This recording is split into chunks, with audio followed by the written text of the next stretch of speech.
down guy. So they're just looking for a big body to put in there? Yeah, kind of. And again, this might have long arms and can create some havoc here.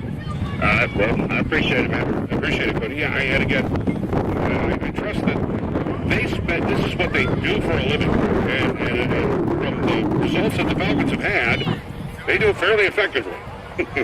Again, we're not talking about when you took the two brain children of the New England Patriots and they left the nest. The betting line in the NFL was that the brain trust was Scott Pioli, and that Thomas Dimitroff was a adherent to whatever Scott Pioli was able to do.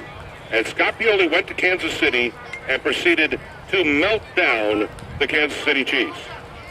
And Thomas Dimitroff came here and took the Falcons to the #1 seed. And so maybe the thinking about where the pecking order was in helping build the current version, or at least the latter version of what the dynamic was in New England, was wrong. And that Dimitroff was the guy. And so, because you look at it this way, Gonzaga basketball, everybody said, well, Munson was the guy that built it. It turns out it may have been the assistant coach, Mark Few. It happens at times. They said, well, it was the coach that was at Boise State. Why am I blanking on his name? He went to Colorado.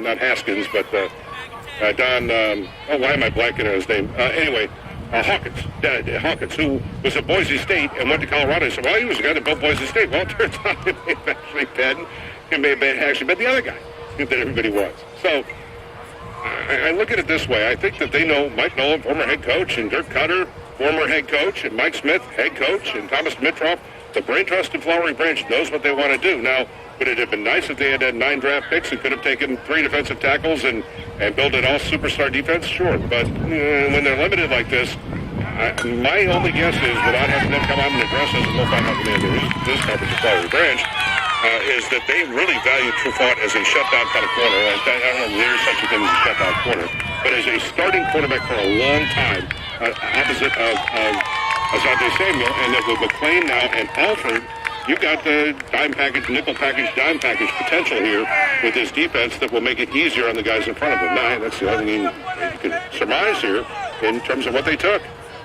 We go to LC in College Park. Hey, LC. All right. Yeah, let's explain something to these stuff, man, because they're calling and worried about the 49ers, what the 49ers did. I don't know about the 49ers did because they need to do that. The 49ers need those picks because, especially on defense, because their defense wasn't all cylinders at the end of the season. Everybody was fine. I thought they had 6 All-Pros on their defense. We can make numbers seem like you want to see them. They did have 6 All-Pros on their defense. The media loved them. Yeah, I mean, but, at the end of the season, against New England, that's one game. Seattle crushed them. The playoff game, even the Falcons, we stopped all the fans in that game. Yeah, absolutely. And then Baltimore ripped up and down the field on them, right? There you go. But our draft, I'm agreeing with you. I like the Dimitroff. Let me do their job. I mean, they always have a plan. And maybe they got something else down the line that they're looking at, like you said, they were Abraham or somebody. So I pretty much trust my philosophy. And I'm proud of what's happening. Thank you. Appreciate it, LC. And again, if you want to complain about this, I'm going to give you all the latitude to complain as long as it's not, silly.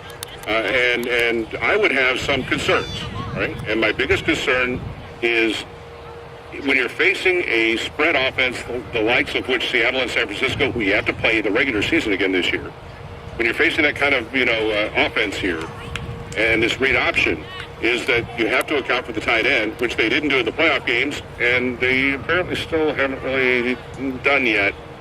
Sean and Conyers. Sean, welcome to the show. Hey, yeah, I just want to say that I think the Falcons did an excellent job in the draft and also an excellent job in free agency. If you look back a few years ago when they drafted Will Moore and these guys like the safeties, you had to give them years to actually develop, because those two really didn't start playing good ball till last year. And also the linebackers. The linebackers didn't play very well other than Witherspoon last year. Well, that's because I think Spoon's the only really good one they got. Right. And, I think, with the addition of Brian Banks, he's an X factor, right. And you know what? That's a great point, Sean. Brian Banks, and we have no idea. When he was coming out of high school at Long Beach Poly, the colleges around the country were salivating, calling him possibly number one player in the nation. Right. You know, and he went to prison for 5 years. Exactly. And now I don't know. He's got a wonderful story here, but if he is, who knows? If I think the Falcons still got to get lucky. But if they get lucky, boy, it's going to be some story of Brian Banks as a player, huh? Yeah. Yeah, I think really they need to go and probably get a veteran defensive end. And I think with because Asante only got 1 year left on his deal, right? And we really don't have any corners, so I think getting 2 corners was really a need that we really had to get. And not just 2, because you can go out and get 2 corners, but I think they value both these guys. Right. And also the second round guy, Alfred, he runs a 4.3, and from my understanding, I hadn't really heard much about him, but from my understanding, he's a heck of a punt returner. Right, he is. Just watching, that's my understanding as well. You're like me. This is the problem, isn't it, Sean? We didn't exactly invest the last 3 years of our life breaking down southeast Louisiana. Right. And if he had been in the SEC, and he had been even at Mississippi, or if he had been in any